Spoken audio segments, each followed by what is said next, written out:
नमस्कार। नवमः पाठः सुभाषितानि। पिछले वीडियो में हमने इस पाठ को पढ़ा था, सभी श्लोकों का सस्वर वाचन किया था। इस वीडियो में हम इस पाठ से संबंधित अभ्यास के प्रश्नों को हल करेंगे। तो आइए देखते हैं। प्रश्न 1, उच्चारणं कुरुत पुस्तिकायां च लिखत। यानी उच्चारण करिए और पुस्तिका यानी कॉपी में लिखिए। एक एक शब्द का मैं उच्चारण करूँगी, आप भी उसी प्रकार उच्चारण करेंगे और फिर अपनी कॉपी पे लिखेंगे। तो ध्यान दीजिए। षडशः, कडशश्चैव, सर्वदेवमयः, पूजयेत्, ब्रूयात्, मानोन्नतिं, पापं पाकरोति, सत्संगतिः। एक बार फिर ध्यान दीजिए। षडशः, कडशश्चैव, सर्वदेवमयः, पूजयेत्, ब्रूयात्, मानोन्नतिं, पापं पाकरोति, सत्संगतिः। प्रश्न 2 देखिए। एक पदेन उत्तरत, यानी एक पद में उत्तर दीजिए। का प्रश्न है, क्षर त्यागे किम न भवति। तो इसका उत्तर है विद्याम। ख, द्वितीय किम नार्जितम। द्वितीय भाग में क्या नहीं अर्जित किया, तो इसका उत्तर होगा धनम। ग, सर्वतीर्थमयी का अस्ति। इसका उत्तर होगा माता। घ, सर्वे जंतवः केन तुष्यन्ति। सभी लोग किस चीज़ से संतुष्ट होते हैं, तो इसका उत्तर होगा प्रिय वाक्य प्रदानेन, यानी प्रिय वाक्य बोलने से। अंग प्रश्न, कीदृशं प्रियम न ब्रूयात्। कैसा प्रिय नहीं बोलना चाहिए, तो इसका उत्तर होगा अनृतम। जो झूठ हो ऐसा प्रिय नहीं बोलना चाहिए। अनृतम यानी झूठ। प्रश्न 3 देखिए। वाक्यानि पूर्ति कुरुत, यानी वाक्य की पूर्ति कीजिए। क है, कण त्यागे कुतः। रिक्त स्थान है, यहाँ पर रिक्त में धनम भरा जाएगा, तब ये वाक्य हो जाएगा कण त्यागे कुतः धनम। ख, तृतीय नार्जितः। यहाँ पे खाली स्थान में भरा जाएगा पुण्यम। तृतीय नार्जितः पुण्यम। ग, सर्वदेवमयः। खाली स्थान है अस्ति, तो खाली स्थान में भरा जाएगा पिता। सर्वदेवमयः पिता अस्ति। घ, प्रिय वाक्य प्रदानेन सर्वे। फिर खाली स्थान है तुष्यन्ति, तो इसमें खाली स्थान में जंतवः भरा जाएगा। तो इस प्रकार ये वाक्य हो जाएगा प्रिय वाक्य प्रदानेन सर्वे जंतवः तुष्यन्ति। प्रश्न 4 देखिए। संस्कृत भाषायाम अनुवादम कुरुत, यानी संस्कृत भाषा में अनुवाद कीजिए। क है, माता पिता की पूजा करनी चाहिए। इसका संस्कृत में अनुवाद हो जाएगा मातरम पितरम पूजयेत। ख, समय का पालन करो। इसका हो जाएगा समयम पालयेत। ग, बोलने में कैसी दरिद्रता। तो इसका संस्कृत अनुवाद हो जाएगा वचने का दरिद्रता। घ, प्रिय तथा सत्य बोलना चाहिए। इसका अनुवाद हो जाएगा प्रियम सत्यम च ब्रूयात्। अंग, प्रिय वाक्य प्रदान करने से सभी जंतु तुष्ट होते हैं। इसका संस्कृत अनुवाद हो जाएगा, प्रिय वाक्य प्रदानेन सर्वे जंतवः तुष्यन्ति। प्रश्न 5, उपयुक्त कथनानां समक्षम आम, अनुपयुक्त कथनानां समक्षम न इति लिखत। यानी उपयुक्त कथन के आगे आम, अनुपयुक्त कथन के आगे न लिखिए। आम यानी हाँ और न यानी नहीं।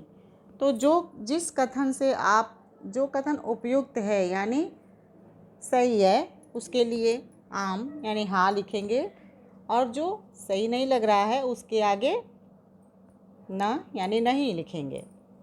तो क वाक्य देखिए, कर्ण त्यागे धनम न भवति। तो ये सही है, कर्ण से ही धन बढ़ता है। कर्ण को त्यागने से क्या होगा? धन नहीं बढ़ेगा, नहीं होगा। तो यहाँ पे लिखेंगे आम, सच है ये, तो आम हाँ। ख, विद्यार्थी जीवने विद्या न अर्जनीया। ख कह रहा है कि विद्यार्थी जीवन में विद्या नहीं अर्जित करनी चाहिए। तो ये बात तो सही नहीं है। तो यहाँ क्या लिखेंगे? ना, यहाँ लिखेंगे ना। ग, मातरम पितरम च सर्वयत्नेन पूजयेत। माता और पिता की सभी यत्नों से पूजा करनी चाहिए। तो ये सही बात है, इसके लिए लिखेंगे आम। घ, प्रिय वाक्य प्रदानेन सर्वे जंतवः न तुष्यन्ति। ये तो सही नहीं है। प्रिय वाक्य बोलने से तो सभी जन तुष्ट होते हैं, तो इसमें लिख रहा है कि नहीं तुष्ट होते हैं। तो ये गलत है, इसके लिए लिखेंगे ना। अंग, सत्संगति किमपि पुंसा न करोति। तो ये गलत है, इसके लिए लिखेंगे ना। प्रश्न 6, अधोलिखित क्रियापदानां लकारम पुरुषम वचनम च लिखत। यानी निम्नलिखित क्रियापदों के लकार, पुरुष और वचन लिखिए।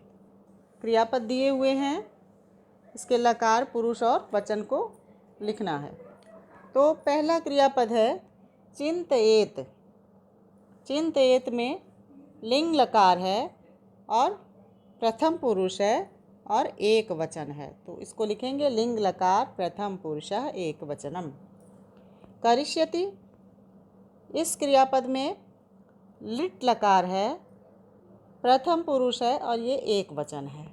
तो करिष्यति के लिए लकार लिट लकार, पुरुषः प्रथम पुरुषः, वचनम एक वचनम। ब्रूयात, ब्रूयात ये लिंग लकार है और इसमें भी प्रथम पुरुषः और एक वचनम। सिंचन्ति, सिंचन्ति में लट लकार है, प्रथम पुरुषः बहुवचनम। प्रश्न 7 देखिए, रेखांकित पदानि अधिकृत्य प्रश्न निर्माणम कुरुत। यानी रेखांकित पदों के आधार पर प्रश्न निर्माण करिए। उदाहरण के लिए दिया हुआ है यथा परिश्रमेण सफलता मिलति। इसमें परिश्रमेण पर रेखांकित किया गया है, यानी जो प्रश्न बनाना है उसका उत्तर ये परिश्रमेण होना चाहिए। तो इसका प्रश्न केन सफलता मिलति, किससे सफलता मिलती है? तो इसका उत्तर हो जाएगा परिश्रमेण। इसी तरह से अन्य वाक्यों में जो रेखांकित शब्द है उसके लिए प्रश्न बनाना है। तो क है मधुर वचनेन जनाः प्रसन्ना भवन्ति। जनाः के नीचे रेखांकित किया गया है, तो इसका प्रश्न बनेगा मधुर वचनेन के प्रसन्नाः भवन्ति। जनाः की जगह क्या लिखा जाएगा? के। ख, व्यायामेन शरीरम स्वस्थम भवति। इसमें व्यायामेन के नीचे रेखांकित है, तो प्रश्न इसी शब्द से संबंधित बनेगा। तो प्रश्न बना केन शरीरम स्वस्थम भवति। ग, मातुः आज्ञां पालयेत्। यहाँ आज्ञाम के नीचे रेखांकित है, तो प्रश्न क्या बनेगा? मातुः कां पालयेत्।